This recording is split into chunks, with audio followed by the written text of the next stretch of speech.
കേരളത്തെ തകർക്കുക എന്ന ലക്ഷ്യത്തിൽ സംഘപരിവാർ പടച്ചുവിട്ട വിഷലിപ്തമായ കേരള സ്റ്റോറി കണ്ട് അതിനെതിരെയുള്ള പ്രതികരണങ്ങളും വിമർശനങ്ങളും നമ്മുടെ നാട്ടിൽ സജീവമായി നിലനിൽക്കുകയാണല്ലോ. ഇതിനിടയിൽ യഥാർത്ഥ കേരള സ്റ്റോറി എന്ന അടിവരയിട്ട് ഉറപ്പിക്കാൻ പറ്റുന്ന ഒരു സംഭവം കൂടി പുറത്തു വന്നിരിക്കുകയാണ്. അതിനു മുമ്പ് കേരള സ്റ്റോറിയുമായി നമുക്കിടയിലേക്ക് കയറി വന്ന സംഘപരിവാർ അവർ ഭരിക്കുന്ന ഉത്തരേന്ത്യൻ സ്റ്റോറി എന്താണെന്നുള്ളത് നമുക്ക് ആദ്യം ഒന്ന് കാണാം. ഈ കാഴ്ചകൾ, ദൃശ്യങ്ങൾ നിങ്ങളെല്ലാവരും മുമ്പ് കണ്ടിട്ടുള്ളത് തന്നെയാണ്.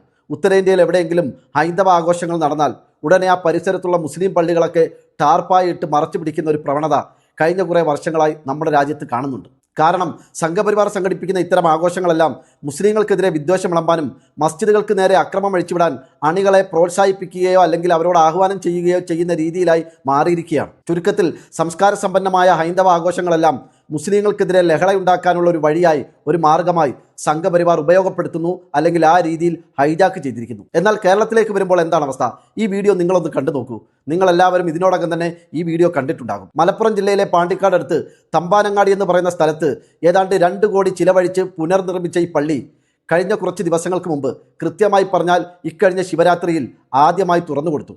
അതും ആ പ്രദേശത്തെ ഹൈന്ദവ സഹോദരങ്ങൾക്ക് വേണ്ടിയിട്ടാണ് മഹല്ല് കമ്മിറ്റി ആദ്യമായി പള്ളി തുറന്നു കൊടുത്തത്. ഇവിടെയാണ് നമ്മൾ മലയാളികൾ ഒരു കാര്യം പ്രത്യേകം ഓർക്കേണ്ടത്. ഉത്തരേന്ത്യയിൽ ഹൈന്ദവ ആഘോഷങ്ങൾ വരുമ്പോൾ മുസ്ലിം പള്ളികൾ ടാർപ്പായിട്ട് മൂടുകയാണെങ്കിൽ കേരളത്തിൽ മുസ്ലിം പള്ളി ശിവരാത്രിയിൽ തന്നെ തുറന്ന് ഹിന്ദുക്കൾക്ക് തന്നെ ആദ്യമായി കാണാൻ അവസരമൊരുക്കുന്നു. ഇതര മതസ്ഥർക്കിടയിലുള്ള പരസ്പര വിശ്വാസത്തിലും സ്നേഹത്തിലും തഴച്ചു വളർന്നൊരു മതസൗഹാർദ്ദം കേരളത്തിലല്ലാതെ ലോകത്തെവിടെയെങ്കിലും ആർക്കെങ്കിലും കാണാൻ സാധിക്കുമോ? ലോകത്ത് മലയാളിക്കല്ലാതെ ഇത്തരമൊരു കാഴ്ച മറ്റാർക്കെങ്കിലും ഒരുക്കാൻ സാധിക്കുമോ? ബഹുദൈവ ആരാധകർ ഏകദൈവ ആരാധകരുടെ ആരാധനാലയം സന്ദർശിക്കുമ്പോൾ അതിനുള്ളിലെ കാഴ്ചകളൊക്കെ കാണുമ്പോൾ അതിലൂടെ അവർക്കുണ്ടാകുന്ന അനുഭവങ്ങൾ, അവിടുന്ന് കിട്ടുന്ന അറിവുകളൊക്കെ പുതിയ സന്ദേശങ്ങളാണ്. ഇനി ഈ വിഷയത്തിൽ മറ്റൊരു പ്രധാനപ്പെട്ട കാര്യം പറയാനുള്ളത്, സമാനമായ രീതിയിൽ പലരും മുസ്ലിം പള്ളികൾ ആദ്യമായി കാണാൻ ഹൈന്ദവർക്ക് വേണ്ടി തുറന്നു കൊടുക്കുന്നു എന്ന രീതിയിലുള്ള വാർത്തകൾ കേൾക്കുന്നുണ്ട്. അങ്ങനെ ചെയ്യുന്നതിൻ്റെ ഉദ്ദേശം ഞാൻ നേരത്തെ പറഞ്ഞതുപോലെ മതസൗഹാർദ്ദത്തിൻ്റെ ഭാഗമായി പരസ്പരം കാണാനും മനസ്സിലാക്കാനും ഒക്കെ ഒരവസരം ഉണ്ടാക്കുക എന്നുള്ളതാണെങ്കിൽ അത് നല്ലതാണ്, സ്വാഗതാർഹമായ കാര്യമാണ്. എന്നാൽ RSS സംഘപരിവാറിനെ തൃപ്തിപ്പെടുത്താൻ വേണ്ടിയിട്ടാണ്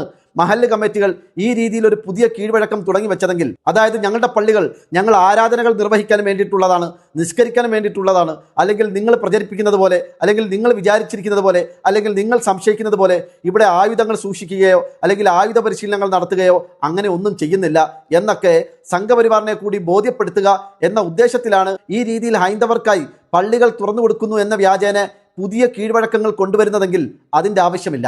RSSനെ സംഘപരിവാറിനെ ബോധ്യപ്പെടുത്തി തൃപ്തിപ്പെടുത്തി പള്ളികളിൽ നിസ്കരിക്കേണ്ട, സുജൂദ് ചെയ്യേണ്ട ഒരു ആവശ്യം അല്ലെങ്കിൽ ആ രീതിയിൽ ഒരു ഗതികേട് ഇവിടുത്തെ മുസ്ലിം സമുദായത്തിനില്ല. അങ്ങനെ ഒരു പാരമ്പര്യമല്ല മുൻഗാമികൾ നമുക്ക് പകർന്നു തന്നിട്ടുള്ളതും. ഭയം പടച്ചവനെ മാത്രം എന്നതാവണം ഓരോ വിശ്വാസിയുടെയും നിലപാടും തീരുമാനം.